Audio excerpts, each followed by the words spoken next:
and where you run. And can an agency impose a rule that is enforced subject to later review by the next session? Right, Don? Basically. Okay. You're up. You touched it first. This is a follow-up. Tony's got it. Oh, sorry. I'll let you two bounce back and forth.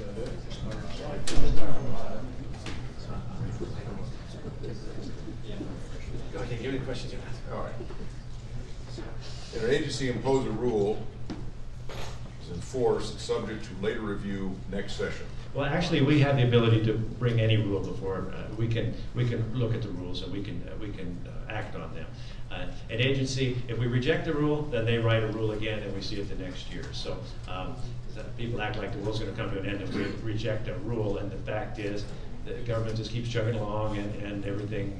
I mean, it's funny to watch these things happen, but nonetheless, they come back with new rules. A lot of times they'll correct them, and we'll get them through the next time. But the rule process, when I first ran for office, I was going along with Senator Vick.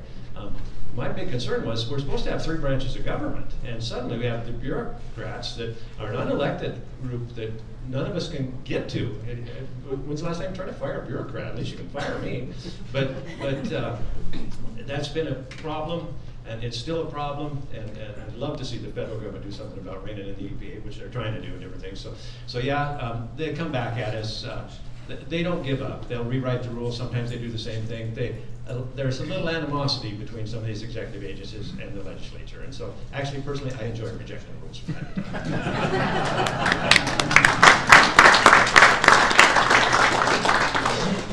Let me add to that a little bit. I'm learning from one of probably the smartest tax minds down there. Not everybody loves the gentleman, but he is brilliant on tax, and he taught me a few things. One thing is that an agency at any time can bring what they call a temporary rule. And a temporary rule is a temporary rule. It becomes a rule, but it dies at the end of session unless we affirm the rule. So it dies at the end of session on the last day. The very next day, they will go and create another temporary rule, just the same as the one they had before, and it will go till the end of the next session unless it is adopted. So we find ourselves in Rev and Tax looking at this thing and kind of going, some people are saying, well, they're just going to do another temporary rule, so what's the point? Well, the point is to send a message that this is not the right thing to be doing. So we're going to quash that rule, as was discussed. And the frustrating part is that the day after we leave, they're going to create another temporary rule. So it's really important in that situation, you then have to go to statute. Because when you go to statute, that's something that has to be abided by lawfully. So that's, to me, that was very, very interesting, to say the least. And frustrated. Yeah, that's a good word for it. Next question is for Senator Vick. Wolf predation is becoming more of an issue, causing decline in moose, elk, and adversely affecting livestock. Are wildlife services being adequately funded to control wolf populations? That's from Robert White for Senator Vick. Not sure why I'm the expert on this topic.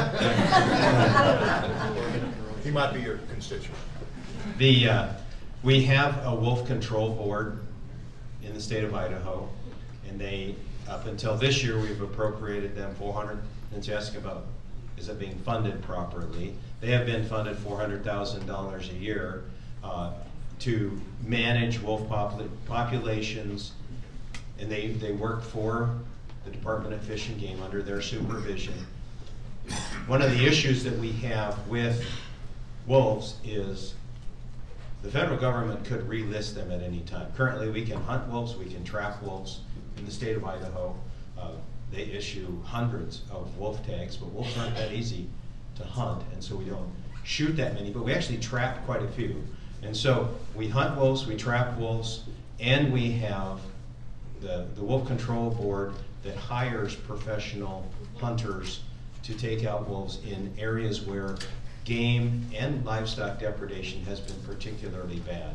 And the people that they hire also both hunt and trap. And so there's a pretty aggressive effort in Idaho to control the wolf population. But the population of wolves is still growing because of their nature where they roam so much.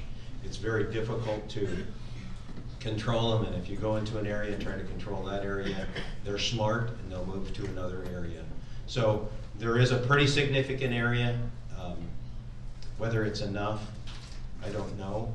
I think we were better off, the livestock and the wildlife were better off before we had wolves, but they're here now thanks to the federal government, and I think that Idaho is doing as much as they can to control the wolf population.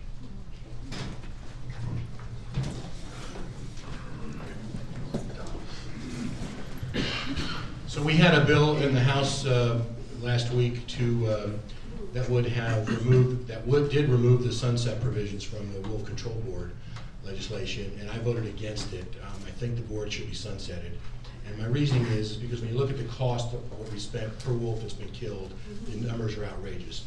This wolf population, about 6 years ago, I was invited to attend a meeting with Fish and Wildlife, and I listened to their whole spiel about the collaring of wolves and how they were estimating populations and what I gathered from that, and to their credit, got the Fish and Game people to admit they have no idea how many wolves there are in Idaho. There's way too many. They don't belong here. In my view, the federal government can relist them all they want. That doesn't mean that we have to sit back and allow our children and our livestock and our other property to be threatened by a population that's not native to this area, and it's a real risk, not just from death and physical injury, but from the diseases that these animals spread.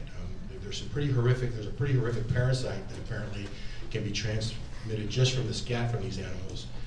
That if you have dried and you end up breathing it, you can contract this parasite, which is, I guess, can be fatal. So I'm certainly not against controlling the wolves. I really think we should eliminate the wolves, this particular breed of wolf, and let's go back to the way things were. If we wanted to find a species of wolf that was native to Idaho and maybe help return his population, that we might have a different discussion. But for right now, we just need to get rid of these wolves.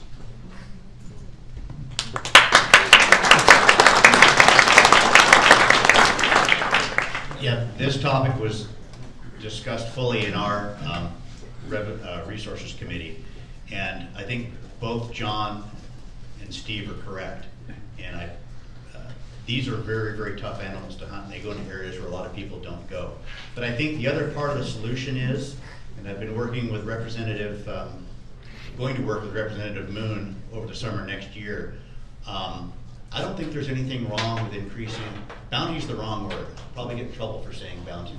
But if you were to give a person, say, $2,000 who would go back in the hinterlands and trap and hunt, and give them incentive to feed their families, to get rid of these wolves and not spend the $9,000 per wolf that we spend, I think that would be a win-win for us all. I'm in favor of being after the wolves because of the damage they do, and they are very smart creatures. It is not easy. In some areas you have to be in a helicopter if you're going to shoot them. I think part of that is because we don't incentivize getting rid of the wolves properly. And I'd much rather spend a certain amount of money for a Idahoan to go out there who traps tons and wants to feed their family than other issues. And if we do that, we can maybe get rid of having a wolf control board. That's the other way to look at this. Just a quick editorial comment. How many of you have seen a picture of the native wolf, those that were left versus those that were imported, and seen the size difference of those wolves? The size difference is massive. The wolves that were imported are absolutely huge. I have seen a number of photos where the hunters were standing, and the wolf, I'm 6 feet tall, and the wolf was at least 6 feet tall also. These are huge creatures. These are not the native wolves, just so everybody understands about that. All right, question left over.